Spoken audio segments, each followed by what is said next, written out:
HSC 2026 ব্যাচের জন্য হিসাব বিজ্ঞান ফাইনাল সলিউশন নিয়ে হাজির হয়েছি। এখান থেকেই তোমরা 100% কমন পেয়ে যাবে। তোমাদের হিসাব বিজ্ঞান খুবই গুরুত্বপূর্ণ একটি সাবজেক্ট। তোমাদের মধ্যে অনেকেই চেষ্টা করবে পরীক্ষার আগেই এই বিষয়টি পুরোপুরি শেষ করে রাখতে, কারণ পরীক্ষার একদম শেষ মুহূর্তে নতুন কিছু পড়ার সুযোগ খুবই কম পাওয়া যায়। বিশেষ করে আর্থিক অবস্থার বিবরণীর মতো বাধ্যতামূলক অধ্যায়গুলো আগে থেকেই ভালোভাবে প্রস্তুত করে রাখতে হয়। আজকের এই ভিডিওতে আমি তোমাদেরকে পরিষ্কারভাবে বুঝিয়ে দিব কোন কোন অধ্যায় সবচেয়ে গুরুত্বপূর্ণ, কোন কোন অধ্যায় থেকে প্রশ্ন আসবে, সৃজনশীল কিভাবে পড়বে, এমসিকিউ কিভাবে পড়বে এবং কিভাবে প্রস্তুতি নিলে ইনশাআল্লাহ পরীক্ষায় ভালো ফলাফল করতে পারবে। সবকিছু নিয়ে আজকে আমরা আলোচনা করব। ভিডিওটি শুরু করার আগে যারা এখনো আমাদের ইউটিউব চ্যানেল এবং ফেসবুক পেজটিকে ফলো এবং সাবস্ক্রাইব করোনি, অবশ্যই করে রাখো। প্রথমেই তোমাদের মান বন্টন সম্পর্কে একটু জেনে নেই। দেখো, প্রথমেই তোমাদের সৃজনশীল অংশে মোট 70 নম্বর। এখানে মোট 11টি প্রশ্ন থাকবে, যার মধ্যে 60টি প্রশ্নের উত্তর করতে হবে। তবে আর্থিক ব্যবস্থা ও বিবরণী থেকে 2টি প্রশ্ন বাধ্যতামূলক থাকবে। এমসিকিউ অংশে 30টি প্রশ্ন থাকবে। এরপর আমরা দেখি তোমাদের পাস মার্ক নিয়ে।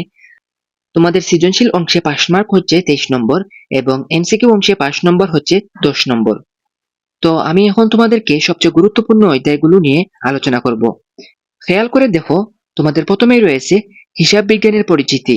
এখান থেকে প্রায় একটি প্রশ্ন থাকবে। এরপরে তোমাদের হিসাব বিজ্ঞানের বইসমূহ, এখান থেকে একটি প্রশ্ন থাকবে।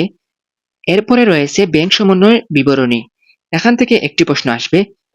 এরপরে রয়েছে রেওয়া মিল, রেওয়া মিল থেকে 1 থেকে 2টি প্রশ্ন আসতে পারে। অনেক সময় রেওয়া মিলের সাথে হিসাবের বৈষম্য, কার্যপত্র অথবা আর্থিক ব্যবস্থা বিবরণী মিক্স করে প্রশ্ন দেওয়া হয়। এরপরে রয়েছে হিসাব বিজ্ঞানের নীতিমালা, এখান থেকে একটি প্রশ্ন আসতে পারে।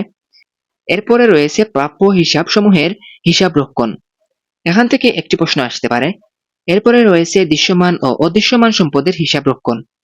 বোর্ড চাইলে এখান থেকে একটি প্রশ্ন করতে পারে, আবার কোনো প্রশ্ন নাও করতে পারে।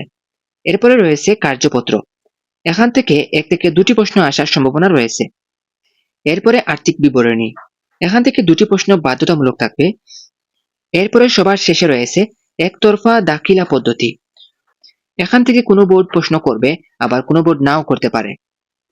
অনেকের একটা প্রশ্ন থাকে যে এখানের মধ্যে সবচেয়ে গুরুত্বপূর্ণ অধ্যায়গুলো কি কি।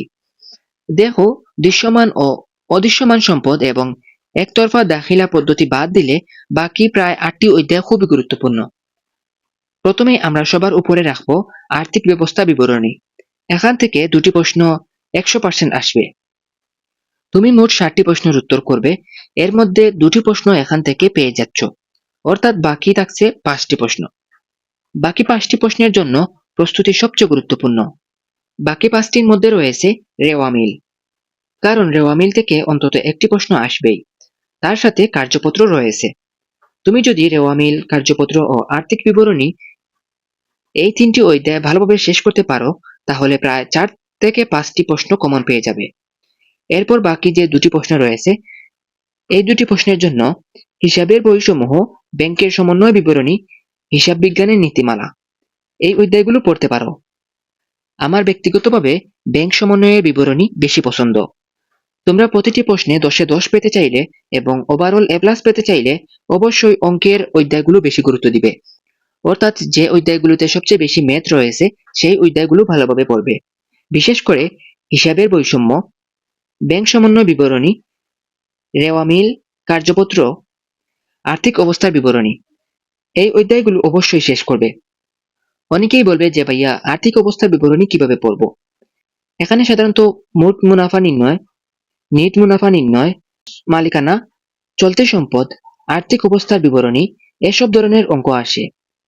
তুমি আর্থিক অবস্থার বিবরণী পুরো ছক A থেকে Z পর্যন্ত শিখে ফেলবে, কোনো অংশ বাদ দেবে না। তাহলে প্রশ্ন যেভাবেই আসুক না কেন সমস্যা হবে না। হিসাব বিজ্ঞানের অঙ্ক প্র্যাকটিস কিভাবে করবে? সব অঙ্ক সমাধান করার প্রয়োজন নেই। 10টি অঙ্ক দেখলে এখান থেকে 1টি বা 2টি প্রশ্ন সমাধান করো। বাকি অঙ্কগুলো বই দিয়ে ডেকে নিজে নিজে ক্যালকুলেশন মিলিয়ে দেখো। বিশেষ করে রেওয়া মিলের মতো অঙ্কে এই পদ্ধতি অনেক কার্যকর। এখন বলি সৃজনশীল কিভাবে পড়বে। সৃজনশীল শুধু মুখস্থ করলেই হবে না, বেসিক বোঝার চেষ্টা করবে। প্রত্যেক অধ্যায়ের শুরুতে ডেবিট ক্রেডিট সম্পর্কে বড় ছক থাকে, যেমন দেনাদার, পাওনাদার, ক্রয় বিক্রয়। কোনটি ডেবিট কোনটি ক্রেডিট এসব পরিষ্কারভাবে বুঝে নাও। নিজের হাতে প্রত্যেক অধ্যায়ে আলাদা আলাদা শীট তৈরি করো। নিজে লিখে পড়লে আত্মবিশ্বাস অনেক বাড়বে। প্রতিটি অধ্যায়ে অন্তত 20 থেকে 30টি সৃজনশীল দেখে যাবে। প্রতিটি টপিকের ওপর 2 থেকে 3টি অঙ্ক সমাধান করবে এবং অবশ্যই 2024 ও 2025 সালের বোর্ড প্রশ্নগুলো ভালোভাবে পড়ে যাবে, অর্থাৎ বিগত বছরের প্রশ্নগুলো খুবই গুরুত্বপূর্ণ। এরপর দেখি তোমাদের এমসিকিউ কোন অধ্যায় থেকে কতটি প্রশ্ন আসবে। প্রথমেই দেখো হিসাব বিজ্ঞানের পরিচিতি থেকে 3টি প্রশ্ন থাকবে। এরপর হিসাব বিজ্ঞানের বৈষম্য থেকে 3 থেকে 4টি, ব্যাংক সমন্বয় থেকে 3টি, রেওয়া মিল থেকে 3 থেকে 4টি, হিসাব বিজ্ঞানের নীতিমালা থেকে 3টি, হিসাব রক্ষণ থেকে 2 থেকে 3টি, দৃশ্যমান ও অদৃশ্যমান সম্পদ থেকে 2 থেকে 3টি, কার্যপত্র থেকে 3টি, আর্থিক বিবরণী থেকে 4 থেকে 5টি, একতরফা দাখিলা পদ্ধতি থেকে 2 থেকে 3টি এমসিকিউ প্রশ্ন আসবে। তোমাদেরকে আমি বলবো তোমরা অবশ্যই প্রথমে সৃজনশীল প্রশ্ন পড়বে এবং তারপর তোমরা এমসিকিউ প্রশ্ন পড়বে, অর্থাৎ সিকিউ এমসিকিউ এভাবে তোমরা পড়বে। কারণ সৃজনশীল পড়লে অধ্যায়ের বেসিক পরিষ্কার হবে, এরপর এমসিকিউ অনেক সহজ হয়ে যাবে। প্রতিটি অধ্যায় থেকে অন্তত 200টি এমসিকিউ সমাধান করার চেষ্টা করবে।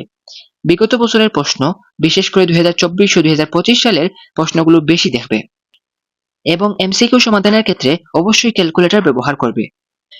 শেষে আমি তোমাদেরকে একটি কথা বলি, হিসাব বিজ্ঞানে এ প্লাস পাওয়া খুব বেশি কঠিন নয়।